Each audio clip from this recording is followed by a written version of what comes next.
Today I'm sharing my Lucy Maud Montgomery collection in honor of her birthday.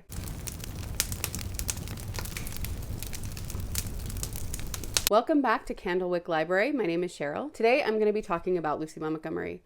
Today is her birthday, November 30th, and she's been a huge part of my life, even though she died long before I was born. I've shared on here that Anne of Green Gables is my favorite book, and I read it the first time when I was in 3rd grade. I don't remember how I even got the book. I do remember my family lived in California at the time, and we were visiting family in Utah, and on the way home, I started reading Anne of Green Gables. When I finished that book, I was changed forever. Anne of Green Gables became a part of who I am. And from then on, I collected every book that I could find from Lucy Maud Montgomery. It's what I asked for birthdays and Christmases, and I dreamed of someday visiting Prince Edward Island. So over the years, I've collected quite a few Lucy Maud Montgomery themed things and books by her.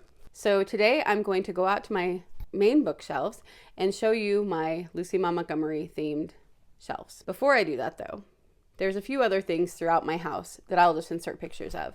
I have now been able to go to Prince Edward Island twice.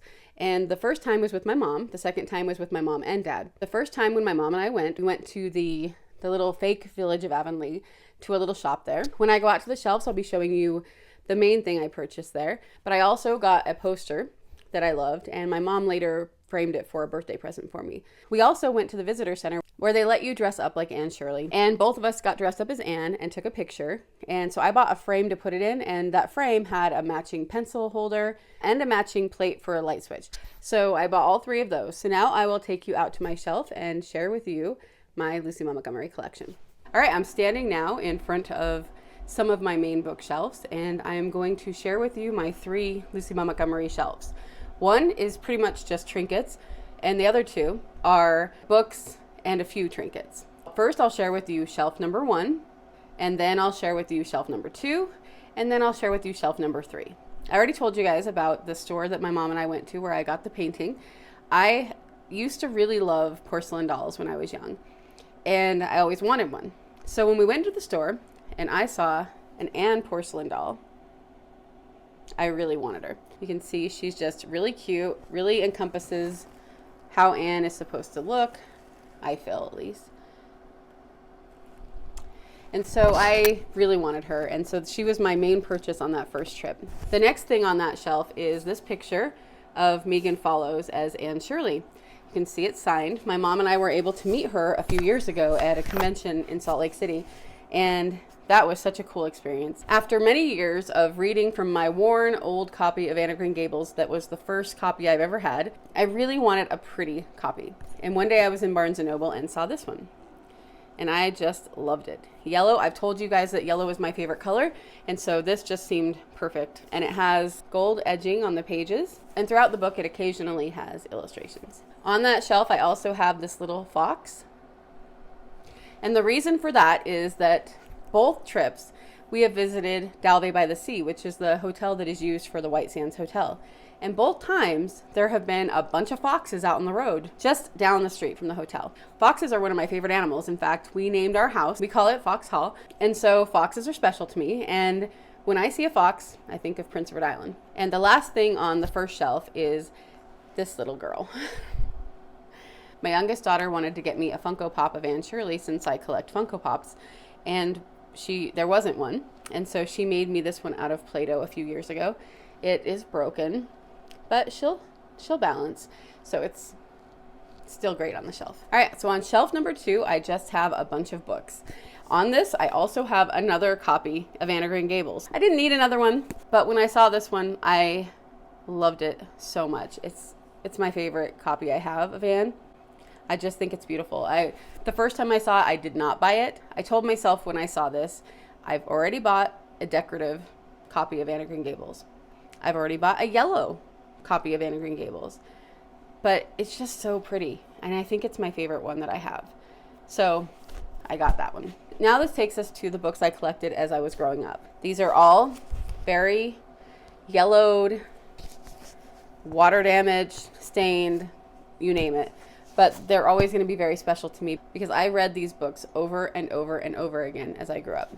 So I have Kilmeny of the Orchard, Pat of Silverbush, Mistress Pat, Jane of Lantern Hill, The Story Girl, and The Golden Road, Along the Shore, At the Altar, Matrimonial Tales, Against the Odds, Tales of Achievement, Among the Shadows, Tales from the Dark Side, Magic for Marigold, After Many Days, A Tangled Web, The Road to Yesterday, Across the Miles, Tales of Correspondence, and The Doctor's Sweetheart and Other Stories. Also, growing up, the Emily series was my second favorite series.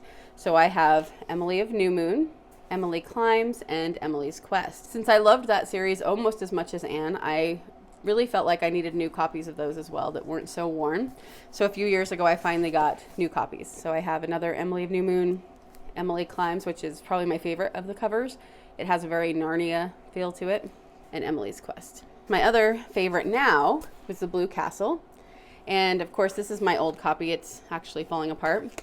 When I was young, I really liked this, but it wasn't one of my favorites. But as I've gotten older, I've liked it more and more.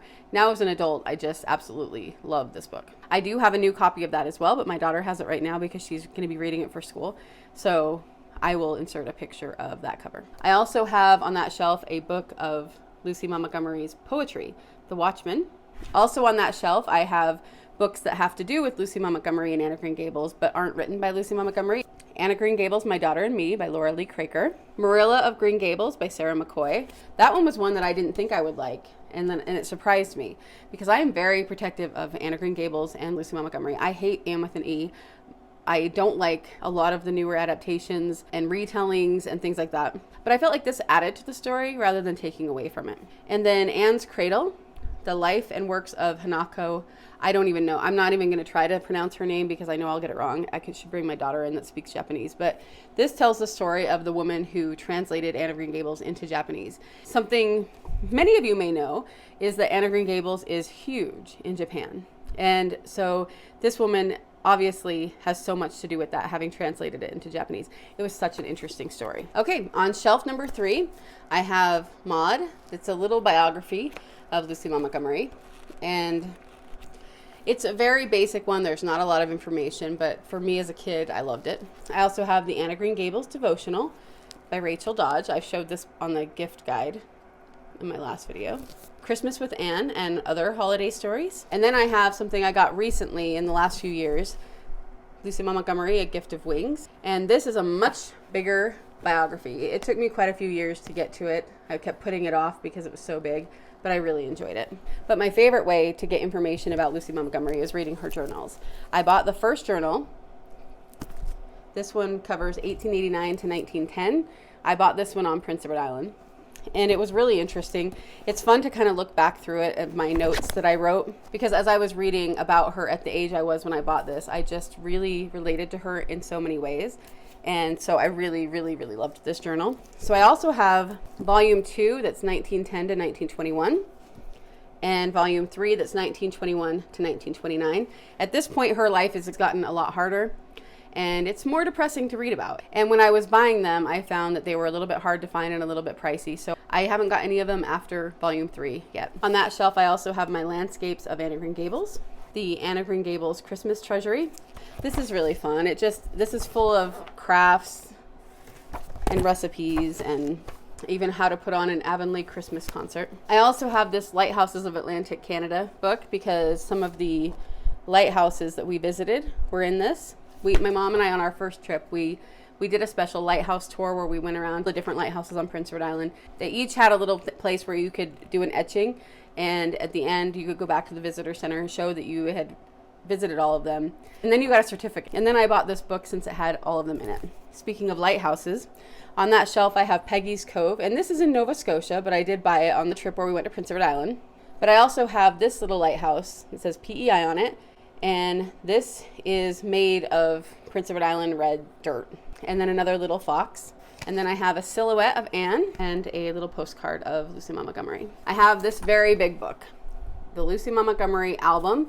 This is kind of like her copies of her scrapbooks.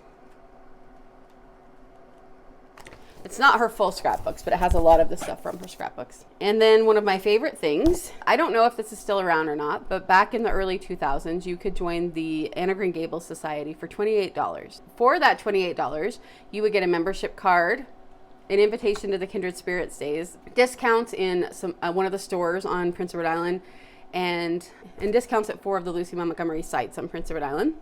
You also got this free little picture from the Green Gables house. And when you visited one of the houses, they do a Matthew's carriage ride where we rode the carriage down to a private beach. They gave us a picnic lunch, and there was a guy that was pretending to be Matthew driving the carriage. We would eat our lunch on the beach, and then they would take us back, and you go past the Lake of Shining Waters and all of that. And you got to do that for free if you were a member. And then you also got a subscription to Kindred Spirits magazine. So these are out of order, but I have the winter of 2000-2001, summer of 2002, summer of 2000, summer of 2001, spring of 2002, spring of 2001, winter of 2001, autumn of 2001, and autumn of 2000. They are filled with little stories, short stories, poetry, letters from fans, excerpts from different books. There, of course, are ads like, have your wedding on Prince Edward Island. This article was written by her granddaughter, and there would be poetry from her and recipes, little quizzes, everything. So it was just really fun, and I loved getting these. Also in here, they're showing an ad for something that I do have. This is called Bend in the Road. It's a CD-ROM that has audios and video and pictures and all sorts of things from Lucy Maud Montgomery's life. I don't know where that is right now. It's in a CD case somewhere in our home. But my husband is finishing our basement right now, and some things have been moved. So I can't show you that. But another copy of Anne of Green Gables. This is the one I read mostly now because it's nicer than the one I grew up reading, but it's not as fancy as the other two. I'm thinking I might get the whole series in these editions because they do show that they have all of them in this.